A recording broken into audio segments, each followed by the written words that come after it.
Okay. Good morning. Today is Thursday, May 7th, 2026, and we are on record with the Grant County Board of Equalization, and we'll be hearing petition number 2025-051 for parcel number 82639-4828330, represented by Yahoo Holdings, Inc., Ruben Miranda, who is in attendance via Zoom. The assessor's office is represented by Melissa McKnight, who is in attendance. Please silence your cell phones and note these hearings are being recorded and will be posted to YouTube once the order has been issued. Mr. Chair, the board is convened and the hearing is open. The hearing today is regarding the true and fair value set by the Grant County Assessor's Office. Reminder, this relates to the assessed value of your property, not your property taxes. Board of Equalization is independent of the Assessor's Office. We are three citizens appointed by the Grant County Commissioners and trained by the Department of Revenue. Today's board is comprised of myself, Jim Breakville, as chair, Jerry Gingrich, vice chair, and Rosa Decker as a member. We have reviewed all evidence presented by both parties. This hearing is only to provide any additional oral testimony. No new evidence may be submitted at this time. Remember, everyone's time is valuable. Please try to keep to the timelines and please address the board only. Do both the appellant and the assessor's representative swear the testimony you're about to give is the truth? I do. All right. Okay. Did you say yes, Mr. Miranda? I do. Can you hear me? I can. All right. Wonderful. Thank you. The appellant will go first. Go ahead. All right. Very good.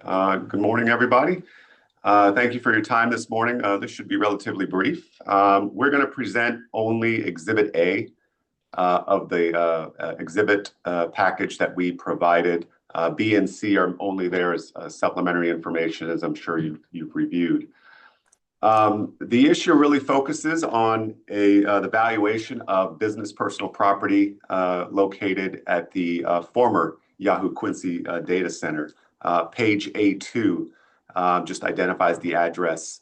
The Grant County's Assessor's Office, they did rely on an advisory appraisal that was provided by the Washington Department of Revenue, and they relied exclusively on the trended investment method that it's just saying that there's a method to determine the value of a property. You provide the costs, you determine what year or what vintage the property was purchased at, and then you apply factors to develop a market value for the property. The DOR took the information that was provided to them by Yahoo, and their value conclusion was $91,668,777. That was the amount that was enrolled. Page A3, what we really wanted to focus on is just the two issues. The first issue is that the costs that were provided to the Department of Revenue were summarily taken by the department but reclassified to different ages or different vintages. And there's no rationale for what they had done.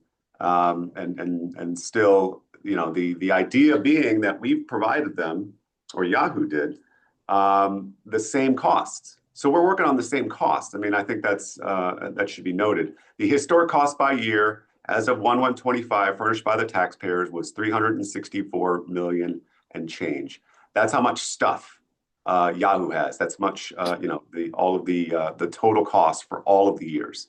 And that is the same costs that the Department of Revenue used. So we're all starting from the same basis, except the DOR reclassified $93 million of those costs from the 2015 vintage to the 2022 vintage.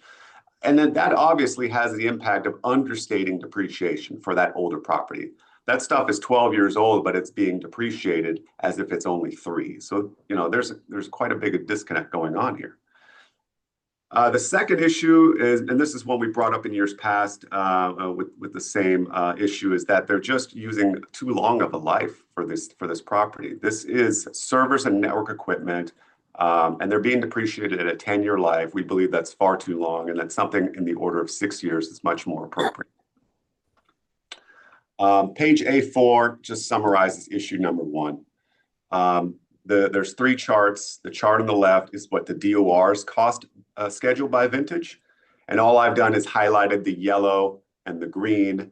Those are the vintages in question for the property. This is what they came up with. But you see in the middle chart, this is what Yahoo provided. And Yahoo, you can tell in 2022, they only provided a cost of $14.3 million worth of stuff. In 2015, they provided 97 and change $million of stuff. And so that last chart really just shows the cost difference. That cost was moved from 2015 to 2022. Again, no rationale whatsoever. Now, the costs wash out in the end, but you can see it very much has a value impact. When you do that, there's much less depreciation being applied. And we're calculating that difference in depreciation comes out to $37 million. It's a significant amount for what we believe to be just a mistake in their calculations. I'll continue on to issue number 2, showing on page A5. A5, again, this is the same issue we've had in years past, that we believe the 10-year life is excessive. The DOR recommends the Schedule N that you're seeing there, the one with the 25% above it. But we believe the 6-year life, which is represented by the C column, is more appropriate.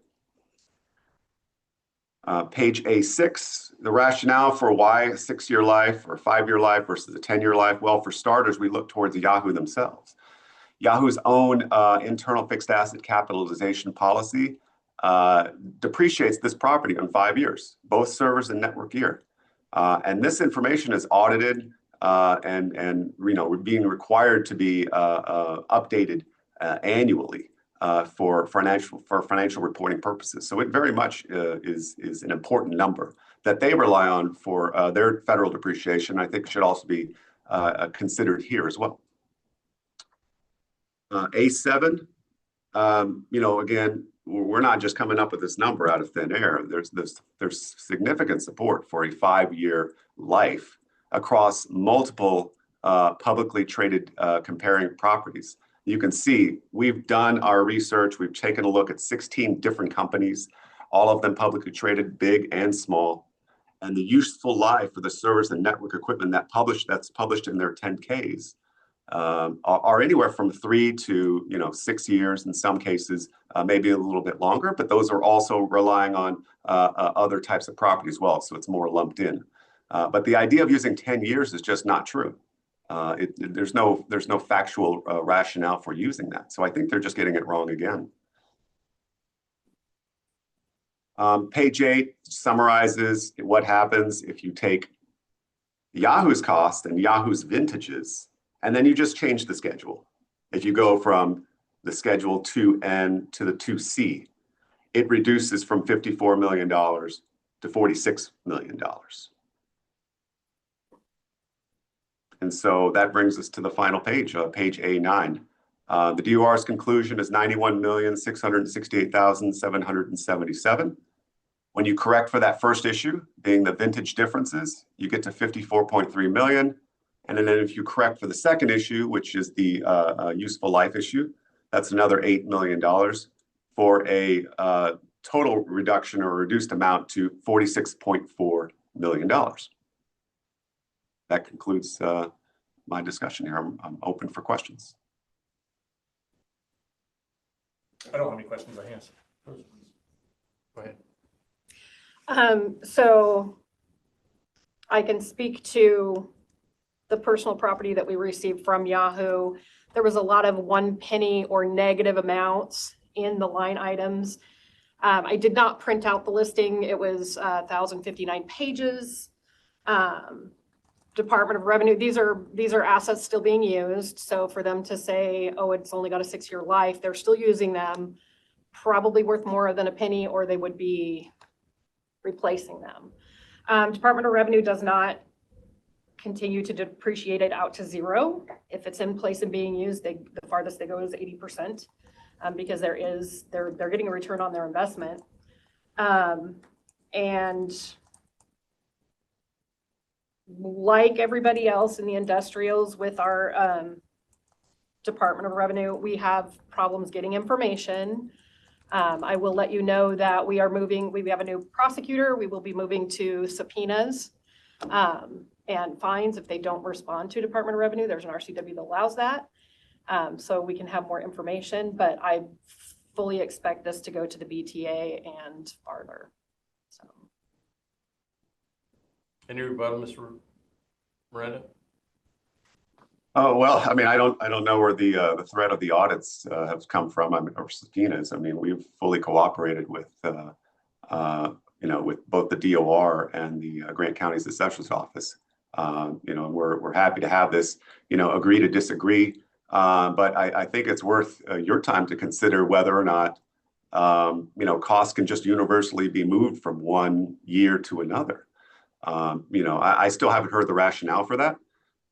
Both the department and Yahoo have the same cost. We're using the same cost, so there's not going to be any issue with the cost itself. It's just what year, they choose to depreciate this off of instead of the actual year that was reported. Again, you can't have negative value on an asset that's being used, which that's what they're doing. So. Anything else? No. Anything else, Mr. Miranda? No.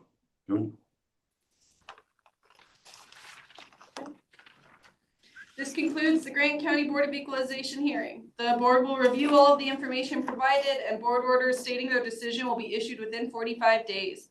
If either party disagrees with the board's decision, they may appeal to the Washington State Board of Tax Appeals within 30 days of the mailing of the board order. Good morning. Today is Thursday, May 7th, 2026, and we are on record with the Grant County Board of Equalization, and we'll be hearing petition number 2025-141 for parcel number 10023-04200522, represented by Intergate Quincy VI LLC, Edwin Archbold, who is in attendance. The assessor's office is represented by Melissa McKnight, who is in attendance. Please silence your cell phones and note these hearings are being recorded and will be posted to YouTube once the order has been issued. Mr. Chair, the board is convened and the hearing is open. The hearing today is regarding the true and fair value set by the Grant County Assessor's Office. Reminder, this relates to your assessed value of your property, not your property taxes. Board of Equalization is independent of the Assessor's Office. We are 3 citizens appointed by the Grant County Commissioners and trained by the Department of Revenue. Today's board is comprised of myself, Jim Breakville, as chair, Jerry Gingrich as vice chair, and Rosa Decker as a member. We reviewed all evidence presented by both parties. This hearing is only to provide any additional oral testimony. No new evidence may be submitted at this time. Remember, everyone's time is valuable. Please try to keep to the timelines. Address the board only. Do both the appellant and the assessor's representative swear the testimony you're about to give is the truth? I do. You do. Helen will go first. Go ahead. Thank you. And thank you for your time this morning, ladies and gentlemen. As mentioned, I'll probably focus more on this, and then it's the same argument really for all of the cases that will go beyond this. Just for reference, the 4 cases that we're hearing today were subject to litigation for previous years. That litigation was settled up until through the 2024 year. In each of the packages of information, I do make reference to the settled values for 2024, including the notice values, and then also the petitioner requested value. Really, the main difference in summary, again, the assessment is based upon an appraisal that was prepared by the DOR. The DOR is using an income approach to valuation. The packet of information has got a lot of backup and background information to the industry that we won't go through. But as you'll see in the presentation, we're basing our evaluation on the cost approach. In the income approach, as you'll see, there's many different variables that go into the income approach when it comes to the valuation of these data centers. And as we've discussed in the past, the cost approach really is effectively how you can isolate the value of the land and the improvements to come up with a value of the fee simple interest of the real property alone. So all of the packages are based upon a cost approach. You're going to see very similar, it's the similar methodology with a few variations based upon the age of the facility. Within those cost approaches, there's also a economic obsolescence that's being taken based upon the announced curtailment for Grant County. Now, I will say this in that the announcement that's in here is dated after the valuation date. It's May of 2025. There was conversation, and it was known that this was coming before that. So we did include that in our presentation, just because of the fact with the curtailment, it impedes, the value of properties that depend on this power. However, we just settled these in litigation less than a year ago. And if you take our value in the cost approach, if you remove the curtailment and look at our value just based upon the cost approach, in most cases, it puts us pretty close to where the settled value was for 2024. So globally speaking, for 2024, across these 4 parcels, the settled value is $400 million. The 2025 notice value across these same 4 parcels is $433.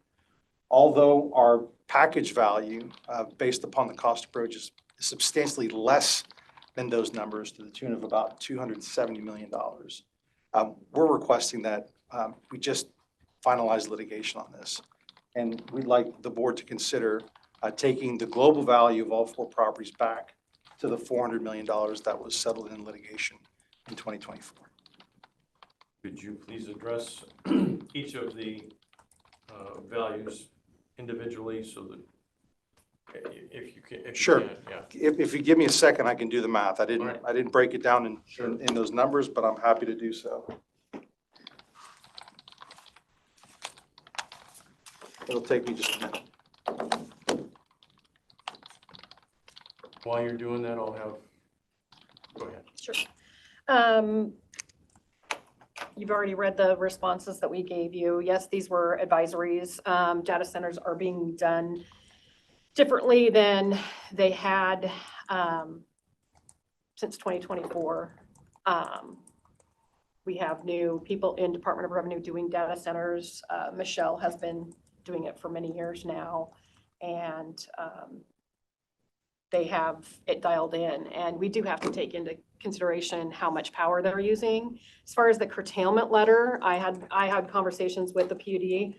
They're not removing any wattage from them. It's just that they cannot get any new. So whatever capacity they have, that's the capacity they have. A lot of them are not using the capacity that they have. They're using less than that. And now they're bringing in more power.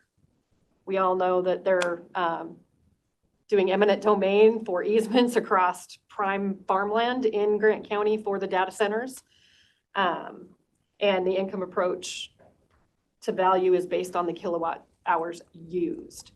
And so I would ask you to sustain the value given. Yes, this was in litigation. This is probably going to head to the BTA also. And that's really all I have.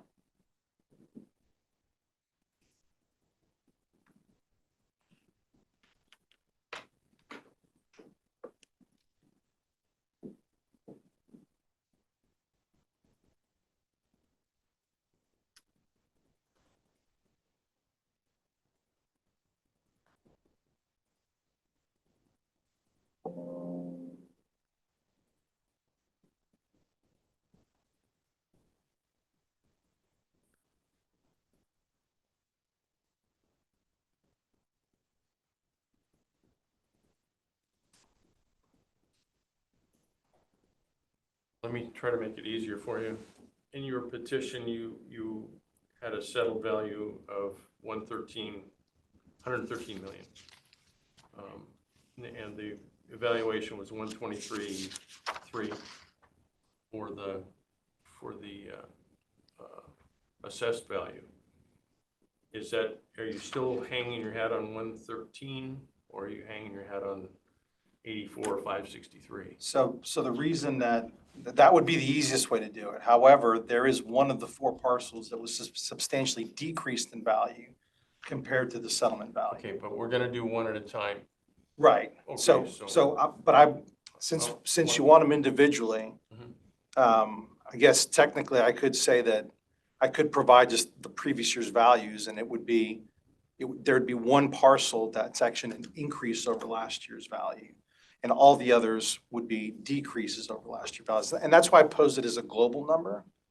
because globally, the assessment went up by $33 million. And of the three of the four parcels, three of those parcels were increased and one of them was actually a decrease over the previous year's value.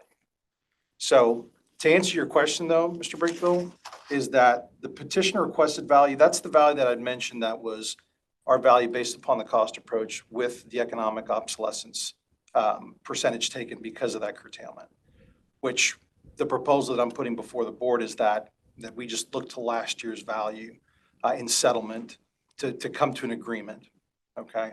So technically, no, that value is not the value. As I mentioned, if you look at the cumulative total of the four properties using the 2025 petitioner's requested value, that number is closer to about $270 million as a whole. Okay, so on petition 141, we have 123.3 for the 123,300,000 for the assessed value. Again, are you hanging with 110 million as the number? 113 million, you mean? I've got 110 on the application, so. Oh, yeah, okay, 113. so thank you for clarifying that. So the number on the application, really, if we look to the exhibits that were provided, there's an updated value in each one of those. So if I'm not mistaken, the settled value was 113 million for 113, 2024. okay, so And then your statement is 113 for 141. if you give me just 1 second, I'll give you the exact numbers. I appreciate your patience.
Thank you for your patience. I appreciate it.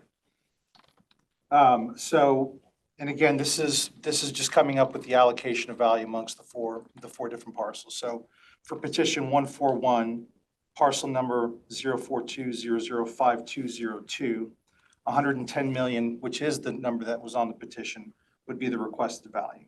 And again, that's a part of the component to equalize the settled value of 2024 across the 4 parcels.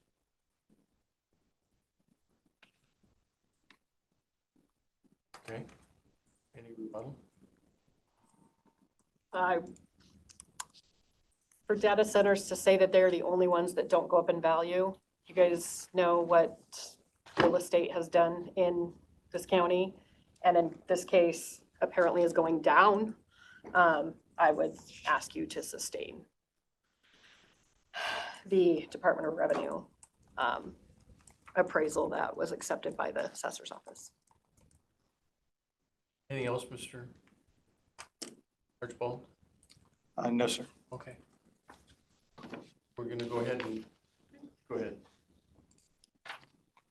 The next petition is petition number 2025-142 for parcel number 7258-31373400, represented by Intergate Quincy VI LLC, Edwin Archbold, who is in attendance, and the assessor's office is represented by Melissa McKnight, who is in attendance. Mr. Chair? Keep in mind you're still under oath. Go ahead. Just 1 second, so I can reset here.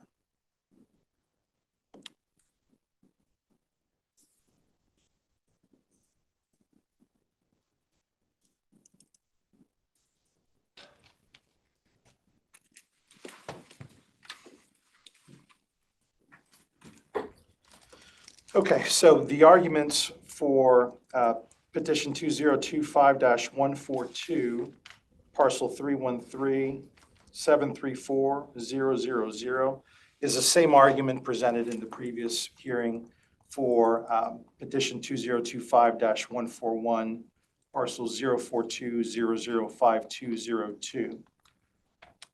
The value that we're requesting, per the same logic as presented in the previous hearing, is $110 million. So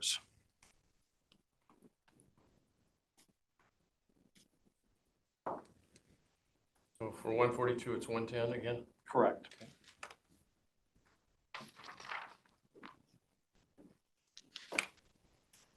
Well, My response for this parcel would be the same as petition 2025-141, parcel 042005202.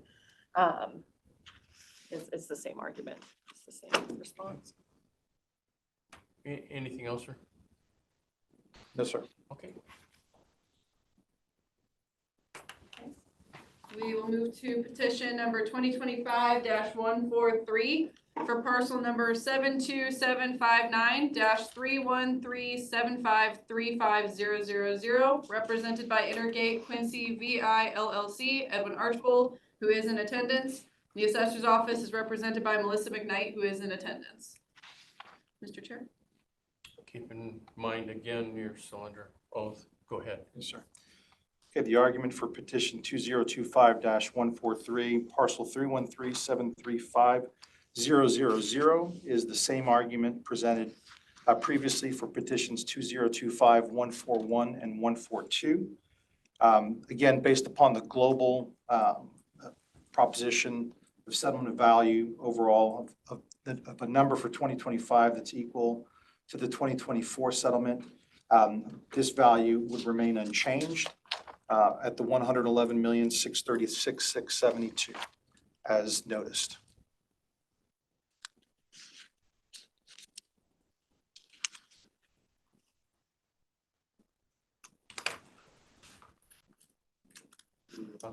That's the assessor value, so. Okay. I agree on that one. 103. Next is petition number 2025-144 for parcel number 72760-313736000, represented by Intergate Quincy VI LLC, Edwin Archbold, who is in attendance. The assessor's office is represented by Melissa McKnight, who is in attendance. Sure. Again, same thing. Yes, sir. Go ahead. Okay, so again, for petition 2025-144, parcel number 313736000, the basis of the argument is the same as the preceding petitions, which are 2025-141, 142, and 143. And again, as a part of the global proposition in value, the value for this would remain unchanged as well at $69 million as noticed for 2025.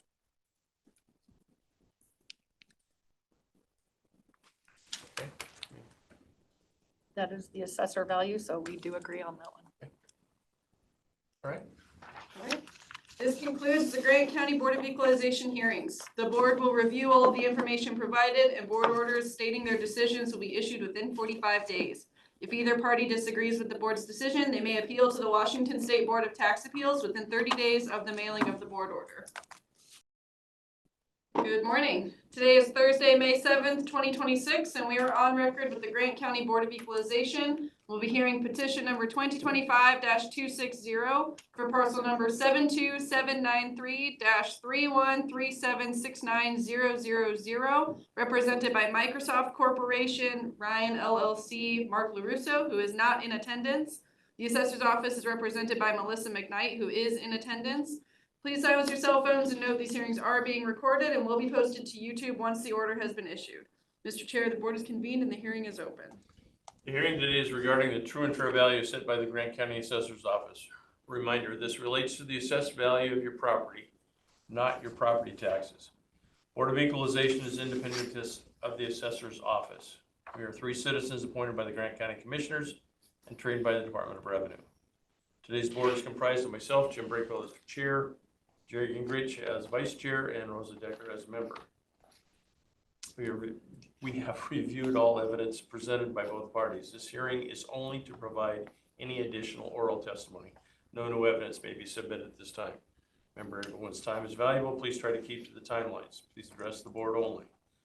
Since there's no appellant, does the assessor's representative swear the testimony you're about to give is the truth? Yes, I do. Go ahead.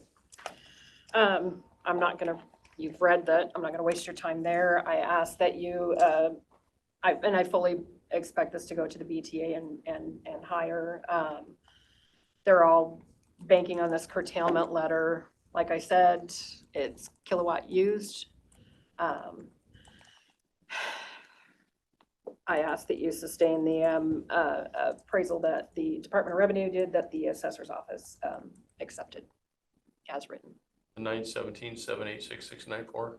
Yes. Okay. Questions? Okay. Okay, so then we will just move to petition number 2025-261 for parcel number 72702-313675000, represented by Microsoft Corporation, Ryan LLC, Mark LaRusso, who is not in attendance. The assessor's office is represented by Melissa McKnight, who is in attendance. Chair? Go ahead, you're still under oath. Yes. Again, I ask that you sustain the appraisal that was done by Department of Revenue and accepted by the assessor's office. Again, the curtailment letter is just that they, at this time, are at pause for getting more power. We all know that the PUD is working on getting more power up to that area for data centers. And I, again, ask that you sustain the assessor value. Any questions? This concludes the Grant County Board of Equalization hearings. The board will review all of the information provided, and board orders stating their decision will be issued within 45 days. If either party disagrees with the board's decision, they may appeal to the Washington State Board of Tax Appeals within 30 days of the mailing of the board order.